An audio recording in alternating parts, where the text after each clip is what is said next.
Gloire à toi, Seigneur.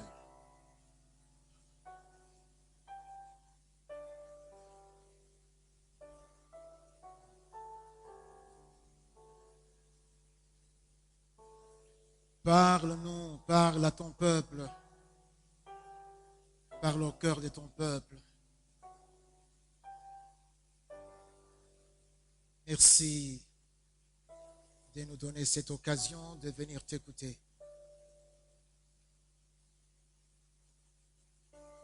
C'est au nom de Jésus que nous avons ainsi prié. Amen. Mes chers frères, il y a quelque chose que je n'aimerais pas oublier et je crains de ne pas m'en souvenir si jamais je finissais ce propos. Aujourd'hui, j'étais en déplacement dans la ville et je me suis retrouvé, pourquoi j'étais là, je ne sais pas. En tout cas, j'étais du côté de la Tchangou. Je suis en train de chercher pourquoi j'étais là.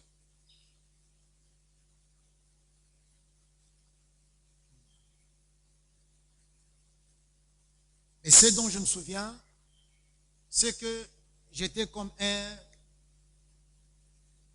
martien extraterrestre sur la terre. Partout où j'étais presque seul qui avait le masque. Donc j'étais comme un objet de curiosité. Je marchais. Mais je vois que de plus en plus dans Kinshasa, on néglige les masques. On n'a jamais dit que la COVID-19 a plié ses bagages et est partie. Une bien-aimée nous a avertis dans le groupe, je pense bien, de l'église, ceux qui regardent peuvent avoir vu ça, de cette mise en garde.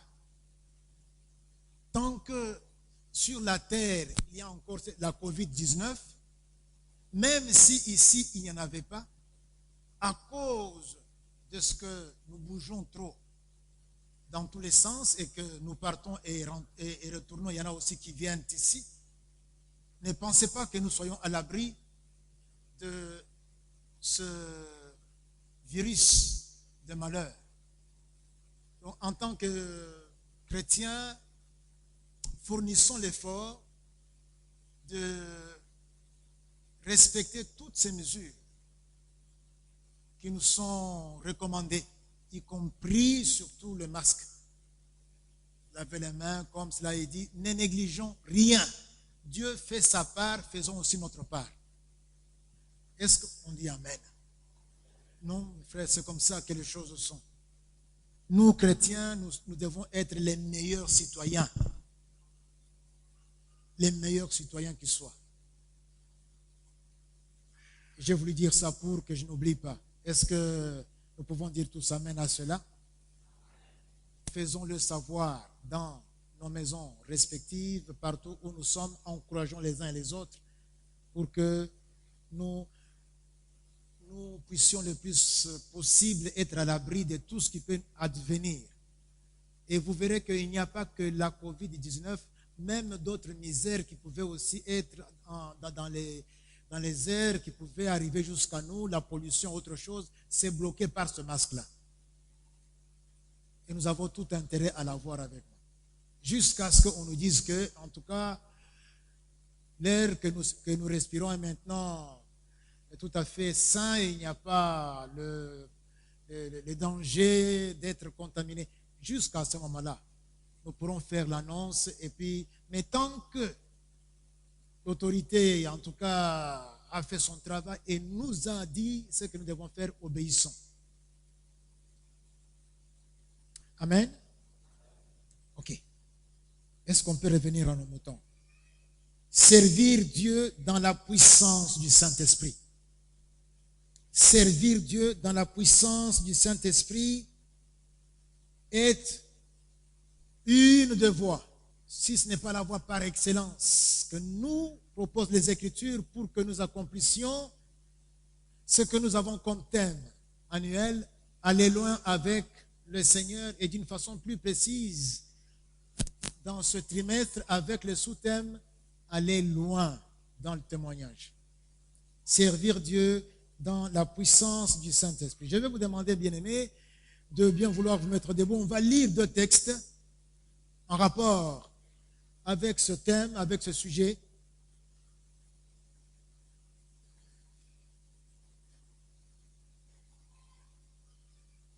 Acte 1, 8, d'abord, et ensuite Luc 24.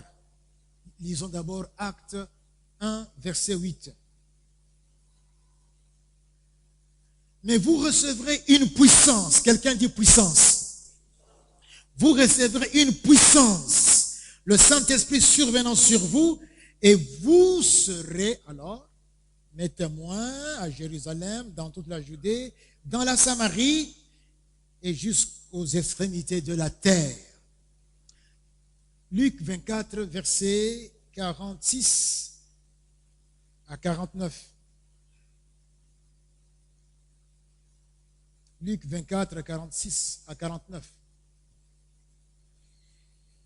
Et il leur dit, ainsi il est écrit que le Christ souffrirait et qu'il ressusciterait des morts le 3e jour. C'est écrit. S'adressant donc aux disciples sur le chemin d'Emmaüs, il a dit, c'était écrit. Et que la repentance et le pardon des péchés seraient prêchés en son nom à toutes les nations, à commencer par Jérusalem. Vous êtes témoins de ces choses. Quelqu'un dit à son voisin, à sa voisine, vous êtes témoins. Vous êtes témoins de ces choses. Voilà. Celui à qui tu parles se dit, mais est-ce que moi j'ai vu de mes yeux ces choses? Oui, tu as vu. Je te dirai comment tu avais vu ça. 49. Et voici, j'enverrai sur vous ce que mon Père a promis. Mais vous restez dans la ville jusqu'à ce que vous soyez revêtus de la puissance. Quelqu'un dit puissance. De la puissance d'en haut. Mes frères, mes sœurs, veuillez vous mettre, je vous en prie.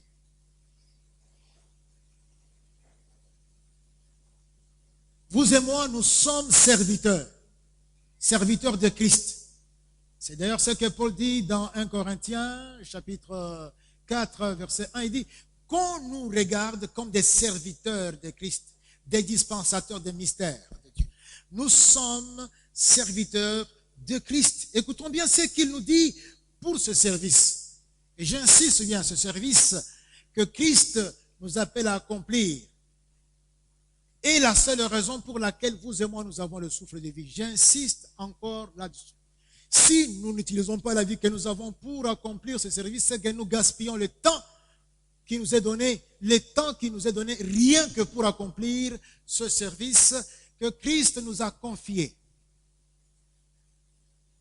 Et c'est la raison pour laquelle nous sommes envoyés sur la terre. On a reçu ici ce céleste, on l'a présenté au Seigneur, nous avons dit qu'il n'est venu que pour ça.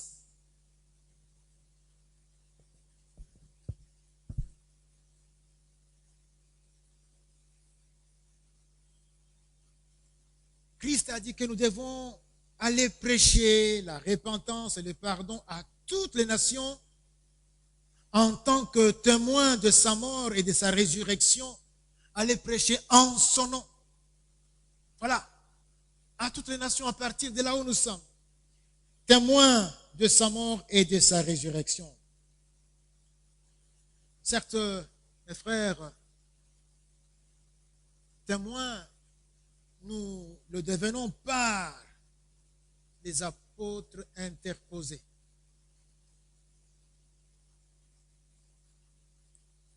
Par les apôtres interposés. Non seulement la Bible établit que nous avons le même mandat que celui qu'avaient les apôtres, mais aussi nous avons les mêmes privilèges en tant que ministres. Nous avons le même travail que Christ était venu accomplir. La missio Dei, le travail de Dieu confié à Christ, Christ les confie aux apôtres et il les confie à nous. Ce ne sont pas les apôtres qui l'ont confié en nous. Christ nous l'a confié et aux apôtres et à nous. Il le dit bien dans Jean chapitre 17, verset 20, quand il prie avant de partir. Il dit, ce n'est pas pour eux seulement, les apôtres, que je prie, mais encore pour ceux qui croiront en moi par leur parole, vous et moi. Donc, Père, quand je suis ici en train de prier avant de passer à la crucifixion, à la mort et à la résurrection, quand je suis en train de prier, ce n'est pas seulement pour ce groupe. Je suis en train de prier pour tous ceux qui croiront par leur parole en moi. Verset 21, afin que tout soit un, comme toi, Père, tu es en moi, et comme je suis en toi, afin qu'eux aussi soient un en nous, pour que eux aussi, les apôtres, nous avec, pour que le monde croie que tu m'as envoyé. Donc, par l'entremise des apôtres, vous le comprenez bien, nous sommes des témoins oculaires, par l'entremise des apôtres. Et nous avons reçu le même mandat qu'eux, on l'a dit, ce mandat qu'ils avaient reçu autrefois, si du moins nous avons cru. Car ce mandat, pour l'exécuter, il faut le Saint-Esprit. Et le Saint-Esprit, c'est quand on a cru en Jésus qu'on le reçoit.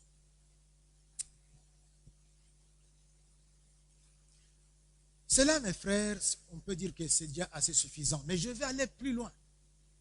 Les Écritures nous amènent encore plus loin pour que nous soyons convaincus de notre statut de témoin.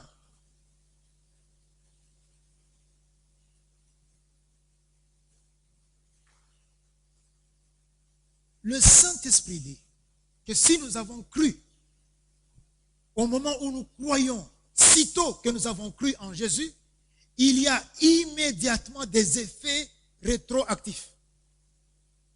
Tels que ce qui s'est passé à la croix, toi étant membre du corps de Christ, tu l'as vécu. Je reviens. Étant membre du corps de Christ, ça signifie que quand le corps de Christ était en train de subir tout le traitement dégradant, méchant, ignominieux, tu étais aussi dans son corps. Sitôt que tu as cru, tu as cette information. C'est comme ça que les choses sont. Quelqu'un dit amen à ça? C'est une grande révélation. Et nous la devons à l'excellente plume de Paul dans Galates chapitre 2, 20. Paul dit, j'ai été crucifié avec Christ. Et si je vis, ce n'est plus moi qui vis, mes frères. Alléluia.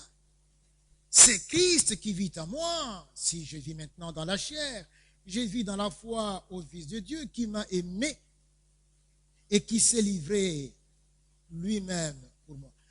Je suis informé que j'étais à la croix lors de la crucifixion, mais en même temps, le crucifié qui est mort et qui est ressuscité vit en moi, présentement. Ça, c'est le mystère, c'est la révélation, une très belle révélation que nous avons ici.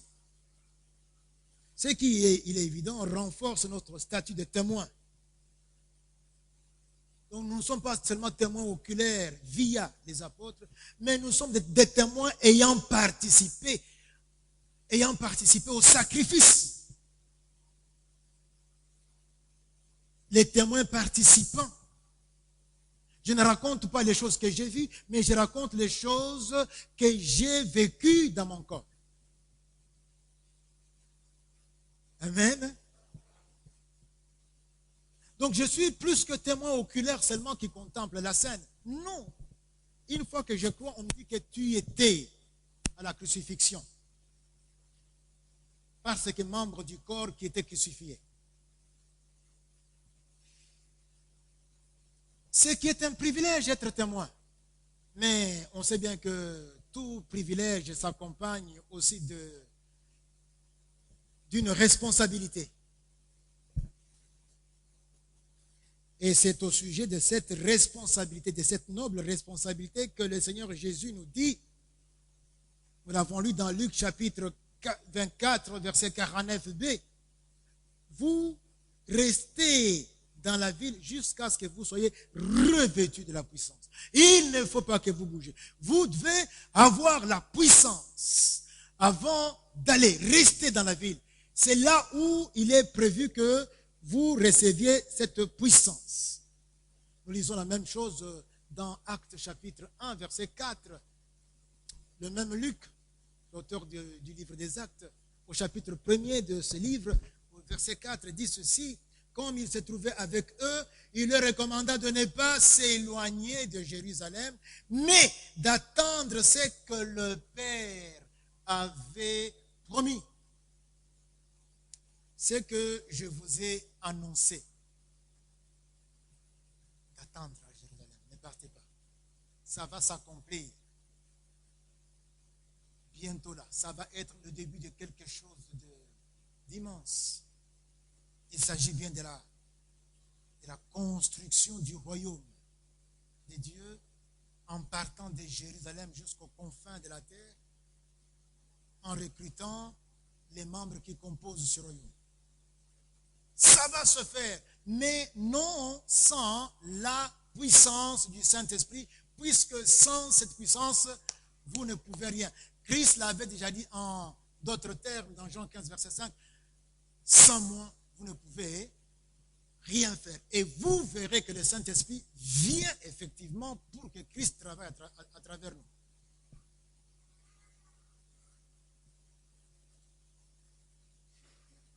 Alors, servir le Seigneur, mes frères, mais ce dernier exige. Nous nous disons ses serviteurs, Jésus est notre Seigneur, mais le Seigneur Jésus exige que ce soit avec et dans la puissance du Saint-Esprit et non autrement. C'est avec cette puissance du Saint-Esprit et grâce à elle que nous serons en mesure d'aller au loin dans les témoignages, d'aller au loin comme le Seigneur attend que nous le fassions. Sans cette puissance, sans cette dynamique, en grec c'est dunamis, on n'aura pas le vent dans le dos pour aller de l'avant. C'est cette puissance qui nous bouge, qui ne nous laisse pas indifférents quand les âmes se meurent. La puissance. La puissance. La puissance. Je vais ici relever, mes frères, deux erreurs que je nous conseille de ne pas commettre. La première erreur, c'est de se lancer dans le ministère, dans le service.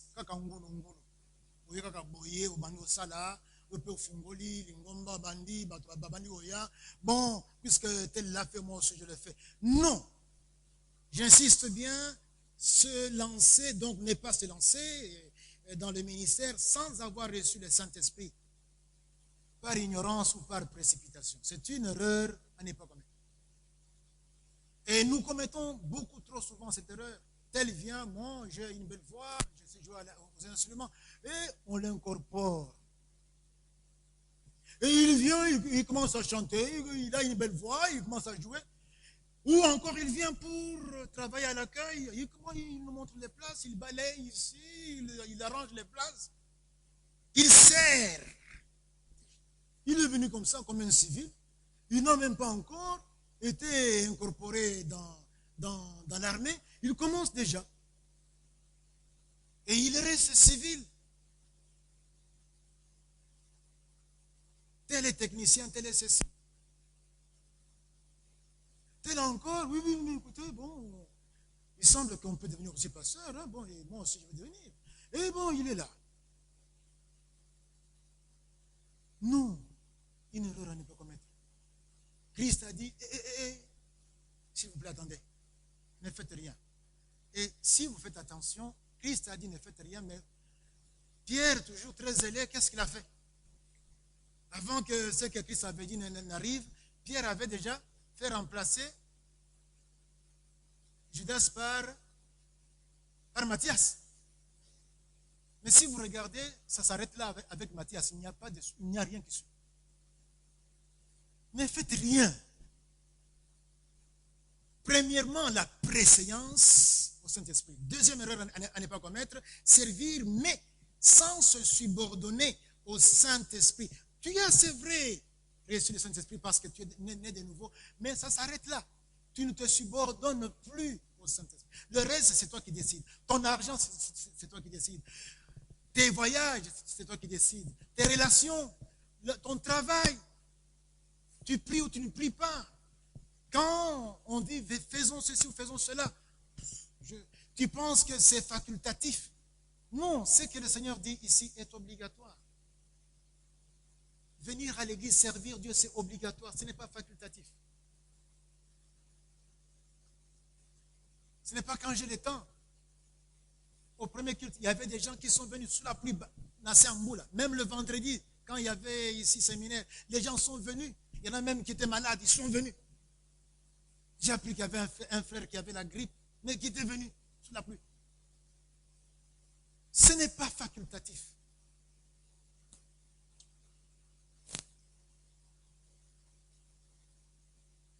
C'est la raison pour laquelle, hier, quand nous parlions avec les responsables, nous sommes arrivés à cette conclusion que toutes nos structures doivent être revisitées avec les affermissements.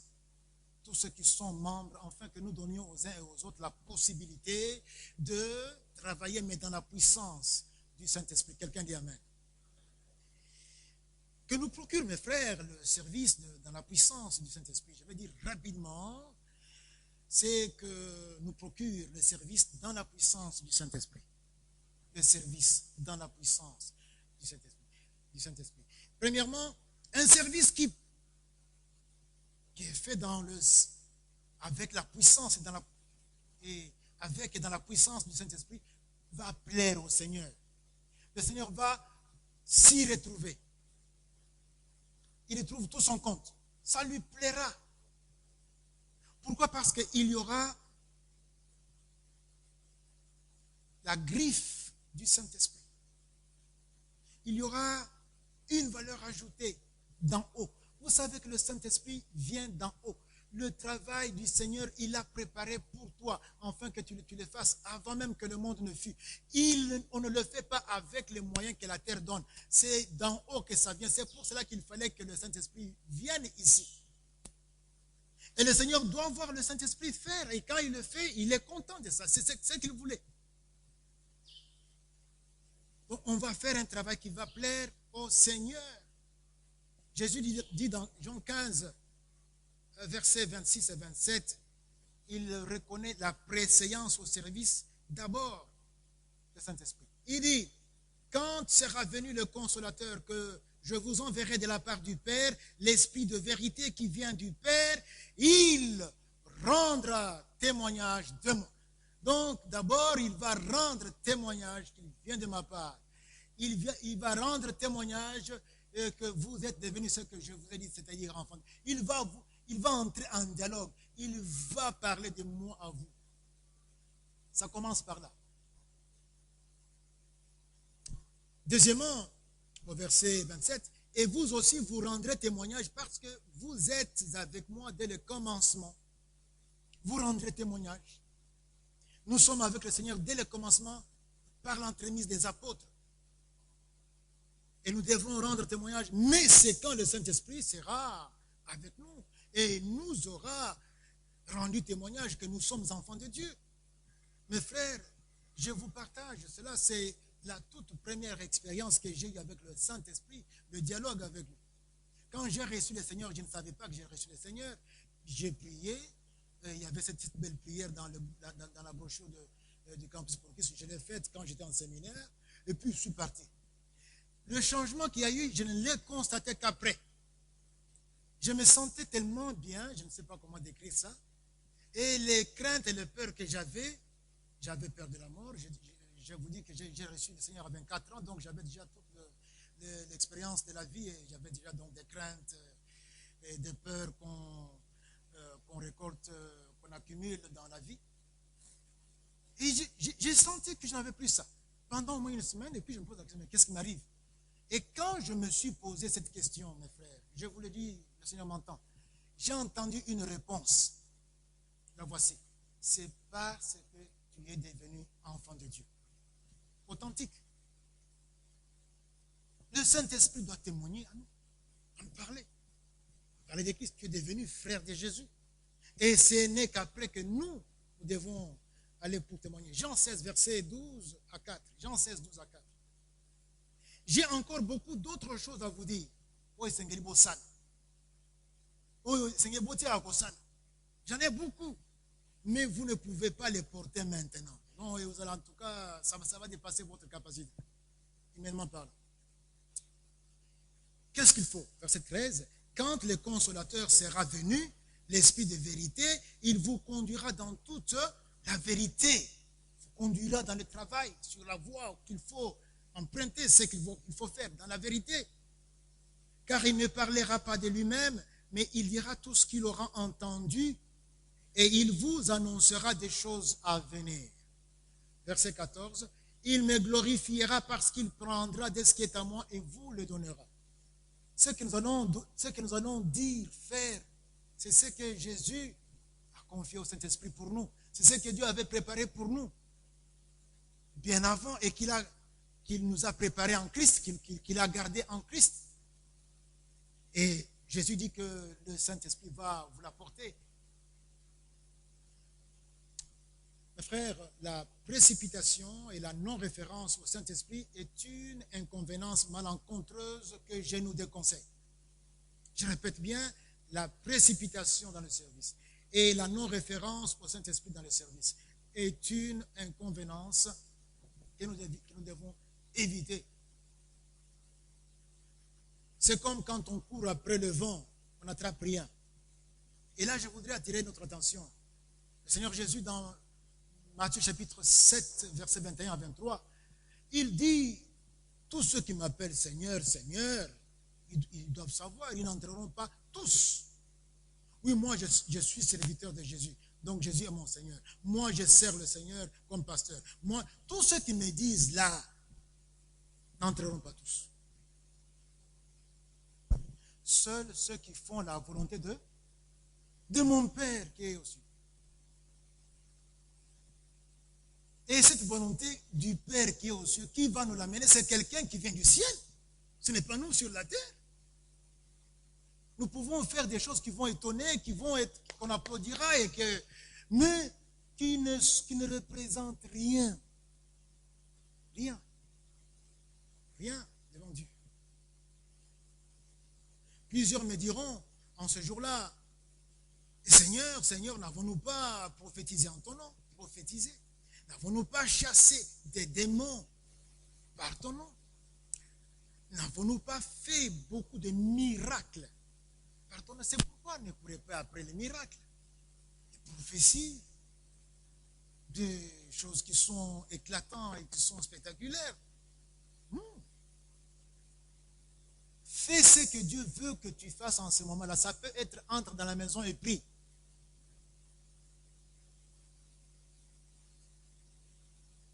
Mais en recherchant le spectaculaire, parfois on se retrouve piégé et on devient comme d'autres qui se retrouvent en train de servir Satan avec les moyens que Satan donne.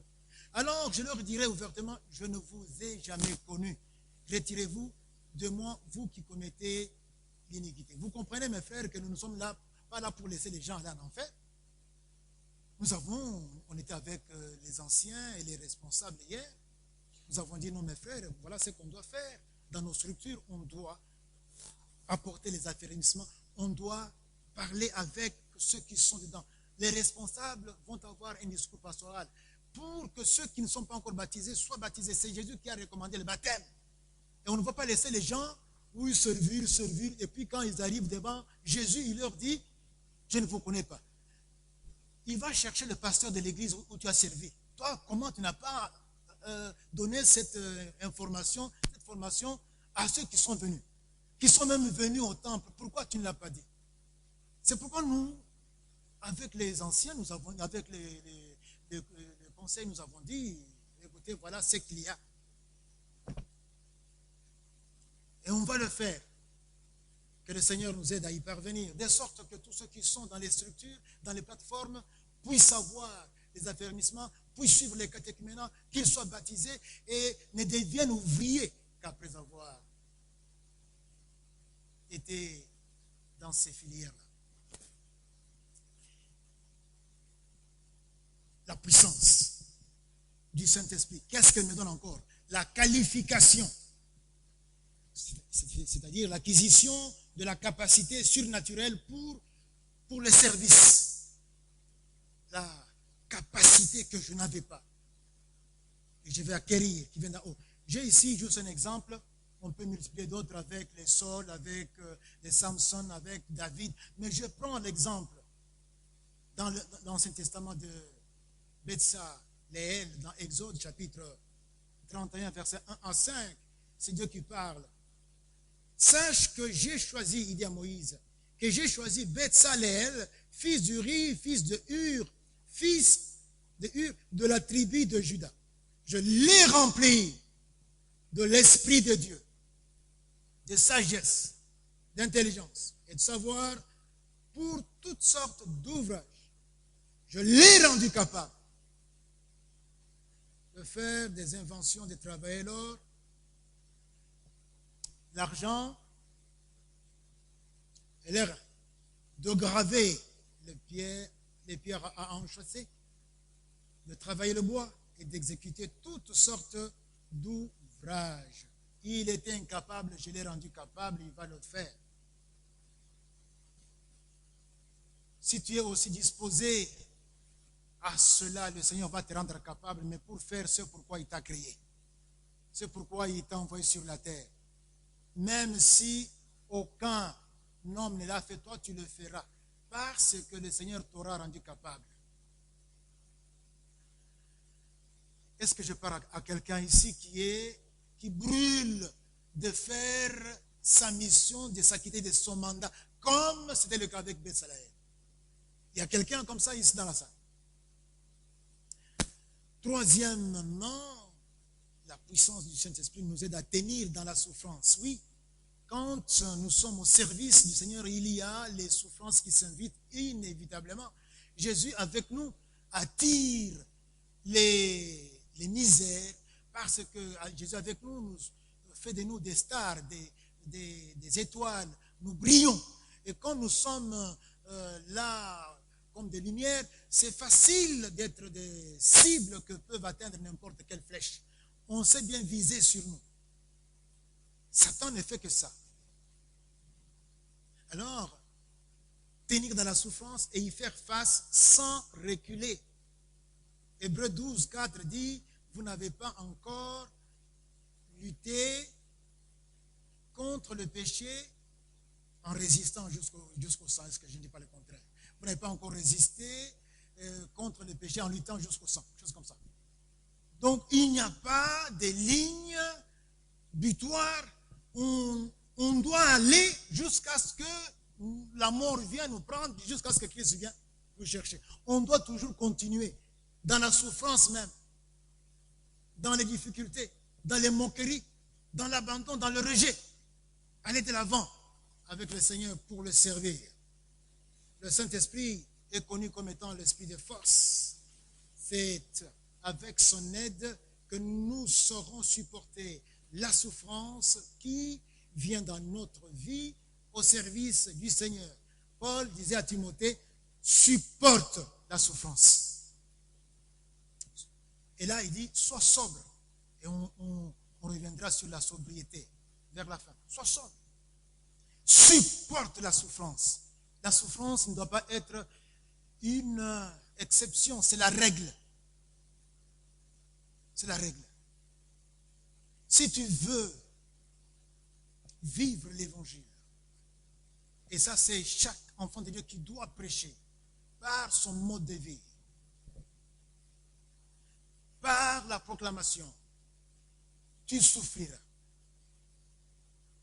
Tu souffriras. Alors, Paul dit, supporte la souffrance. Romains chapitre 5, versets 3 à 5. Bien plus, nous nous glorifions même des afflictions, Sachant que l'affliction produit la persévérance. Paul et Silas en prison, pieds et mains liés, ils se glorifiaient pour cela, ils louaient le Seigneur. Les apôtres flagellés, fouettés, ils étaient fiers d'avoir été trouvés dignes de souffrir à cause du nom de Jésus. Voilà ce que nous devons avoir comme discours. Et non dire, Nzambe, ngai na saleli yo, na tiki, bolenge na nga na pesa yo, siko yo futi nga boy, mwana ngai kei, Nzambe, ngai na yo, bon. Na yo, na mwana na yo, qui appartient à qui?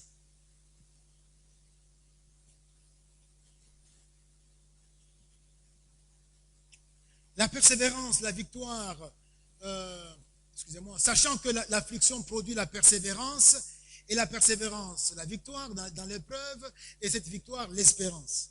Or, l'espérance ne trompe point, parce que l'amour de Dieu est répandu dans nos cœurs. Par qui? Par le Saint-Esprit qui nous a été donné.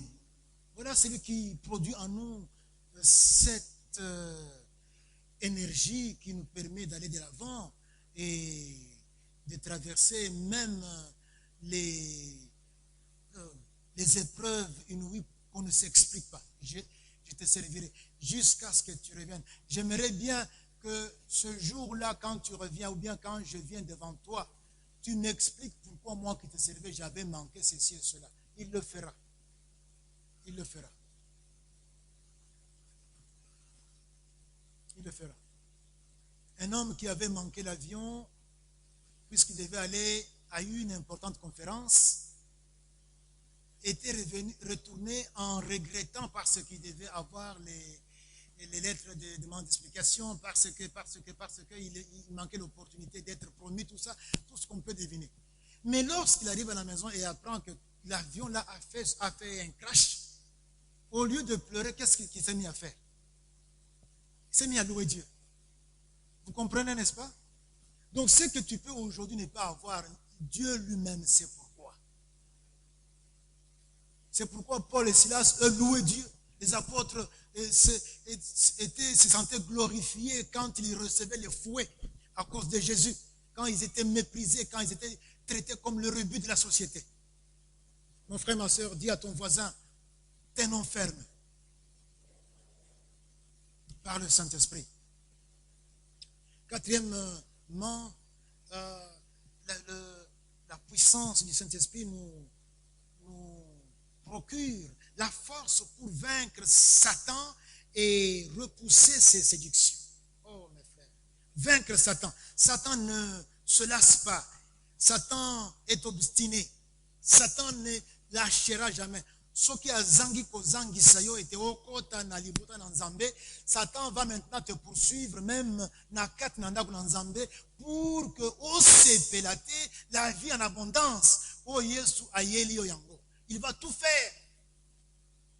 Comment cela? En cherchant que tu sortes de la voie où cette vie est en train de pleuvoir. Comment cela? En te faisant pécher. Comment cela? En te détournant et en te voilant.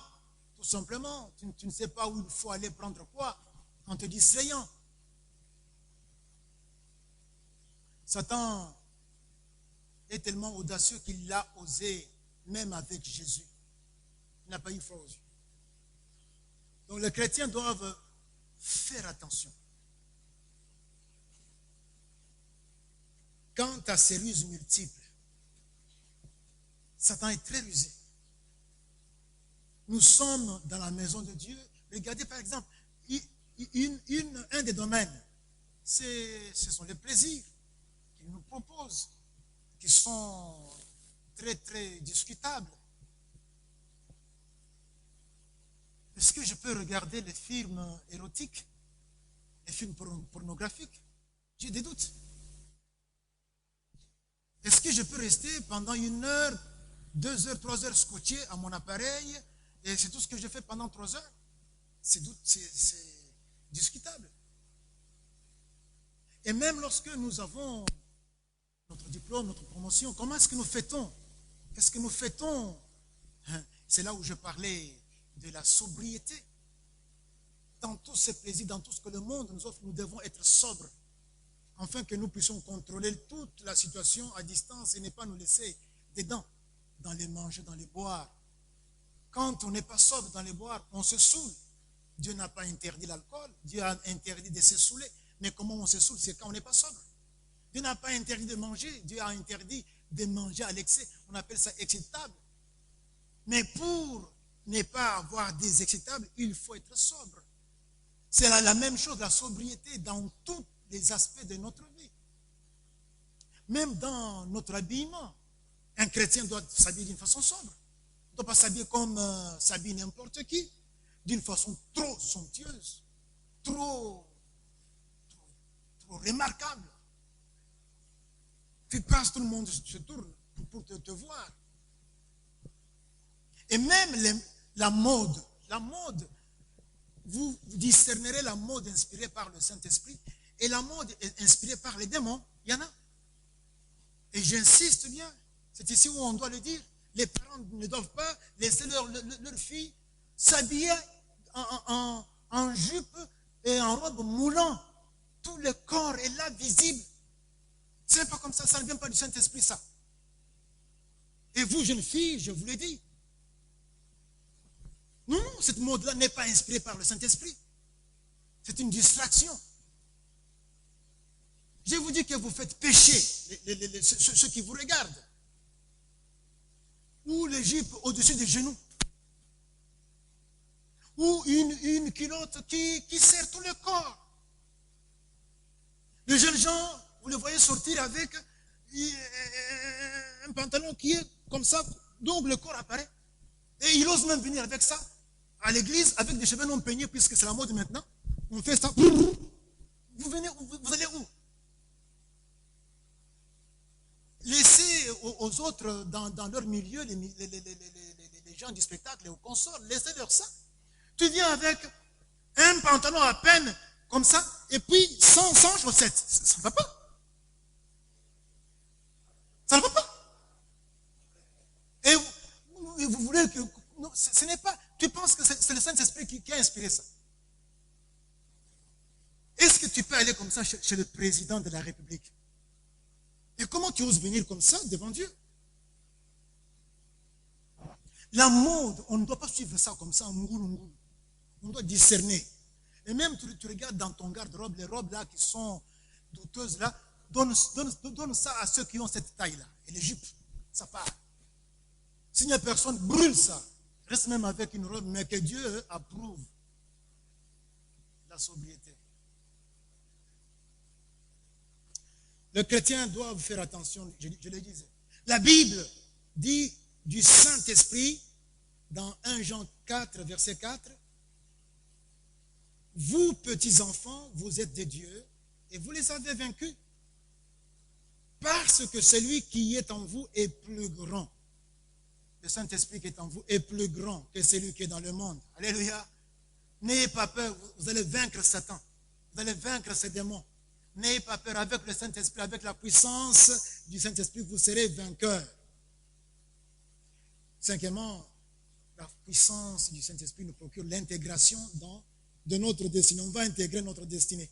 Dieu nous a créés pour notre destinée, on en a parlé ici. Éphésiens chapitre 2, verset 10. Car nous sommes son ouvrage ayant été créés en Jésus-Christ pour les œuvres que Dieu a préparées d'avance afin que nous les pratiquions.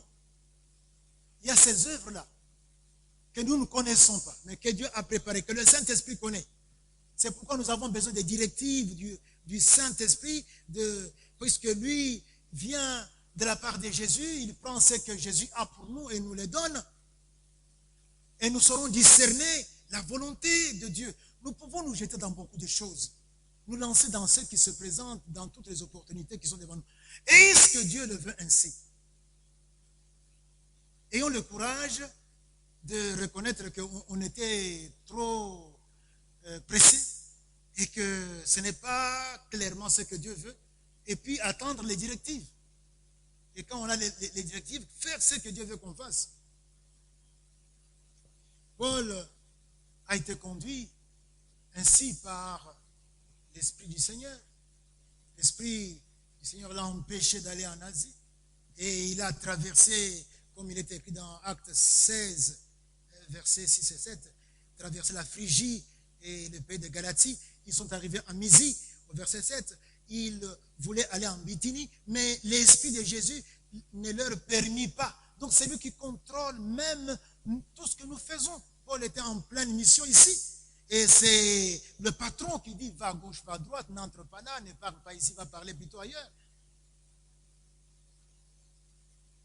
Et Paul intégrait ainsi et vivait ainsi sa destinée. Sa destinée. L'esprit qui était en Joseph, fils de Jacob, l'esprit de Dieu, nous savons bien que c'est l'esprit de Dieu puisqu'il craignait Dieu. C'est cet esprit qui l'a conduit jusqu'à sa destinée. Quand bien même, entre ce qu'il était et ce qu'il est devenu, il y a eu tellement des épreuves. Tellement des épreuves. 6 enfants. 6. Pas enfin, 6. On va aller rapidement. Recevoir la sagesse quant aux décisions délicates dans le service. Tu seras placé devant des décisions délicates. Ou bien tu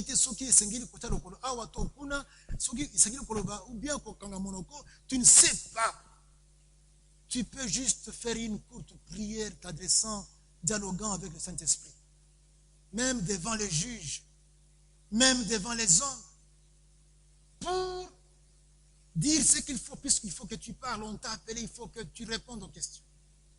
L'église d'Antioche est passée par une crise qui a failli la faire éclater. Les judaïsants imposaient aux non-juifs de judaïser avant d'être chrétiens. Paul et d'autres qui avaient déjà le message de la grâce disaient que ce n'est pas nécessaire de judaïser, d'avoir les coutumes juives. Ce qu'il faut, c'est croire en Jésus. Débattre et pendant des jours, l'Église a failli se diviser. La sagesse a été donnée.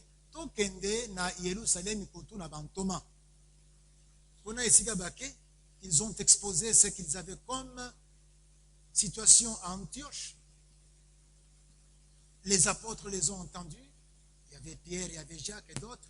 Et finalement, ils ont écrit aux chrétiens d'Antioche. Écoutez ce qu'il dit dans Actes 15, 27 à 29.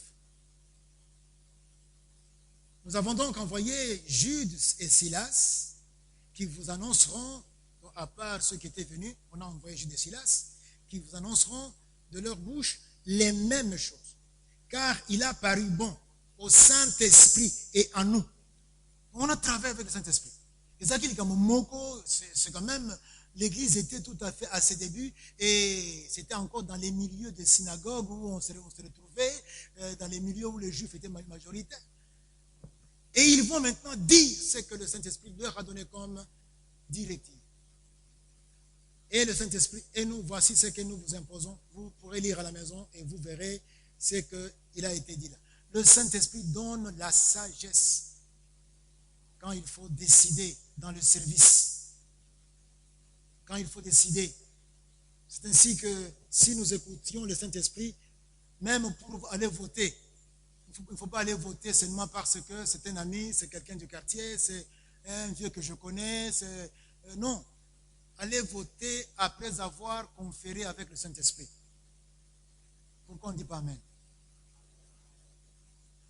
En 2023, il y aura vote, je l'espère. Préparez-vous à cela. Nous, chrétiens, nous sommes là pour être la lumière du monde. Nous sommes là pour que le monde soit impacté par notre conduite, par nos prières et par notre vie. On ne doit pas être à la traîne du monde. C'est nous qui devons montrer au monde ce qu'il doit faire. La sagesse du Saint-Esprit. Enfin, mes frères, la puissance du Saint-Esprit nous procure un service accompli avec les fruits du Saint-Esprit, sans hypocrisie ni méchanceté.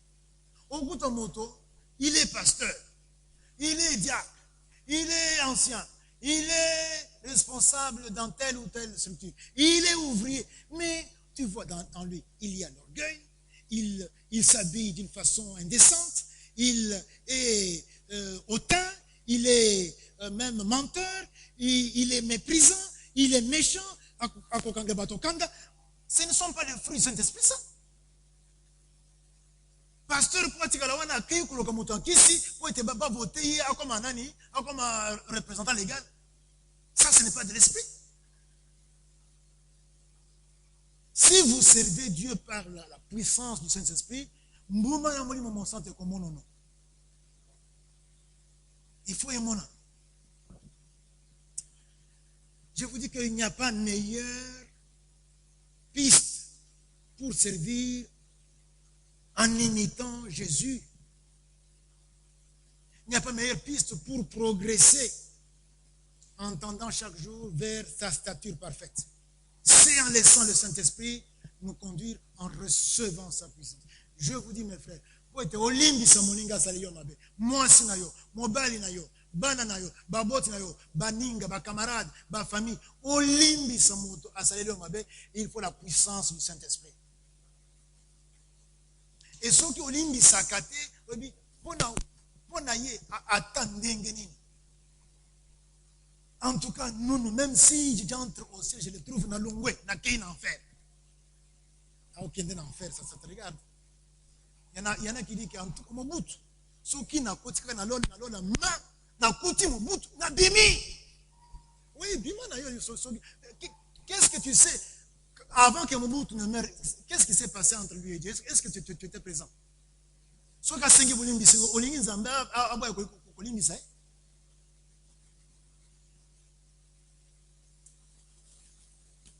Les fruits du Saint-Esprit.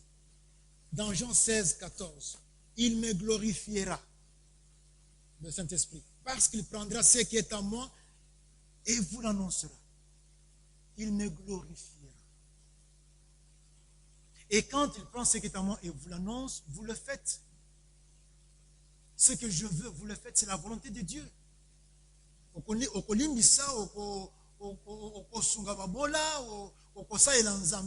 Et on va annoncer tout à l'heure que nous avons un programme d'évangélisation. Tu vas te préparer pour ça. Tu ne vas pas chercher des prétextes pour ne pas venir, mais tu vas même casser ton programme pour participer jusqu'à une ou deux sorties. Et surtout, il y a dimanche au Kozangate. Tu t'arranges dans ce sens-là pour faire ce que Jésus dit au Saint-Esprit.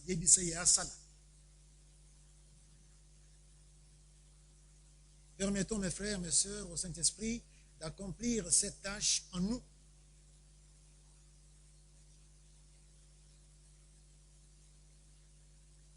Afin que Christ apparaisse. J'aimerais que nous clôturions par la prière. Seigneur, je te dis merci pour ton Saint-Esprit, pour ce qu'il fait pour nous, pour la puissance qu'il apporte. Merci pour cette puissance qui est disponible. Merci aussi pour le Saint-Esprit qui est disponible. Tu ne l'as pas envoyé pour qu'on aille le chercher au nord, au sud, à l'est, à l'ouest. Non, tu l'as envoyé là où nous sommes. C'est quand nous croyons en toi, Jésus, que nous recevons ton Esprit. C'est ma prière pour nous tous ici. C'est ma prière pour notre Église. C'est ma prière pour tous tes ouvriers et ouvrières. Non seulement recevoir ce don d'en haut, mais aussi se soumettre. Ne pas attrister le Saint-Esprit en refusant de faire ce qu'il attend de nous. Bon, mon frère, ma soeur, je ne sais pas ce qu'il en est de toi. Moi, j'aimerais que tu te mettes debout. On va prier, on va clôturer. Mets-toi debout.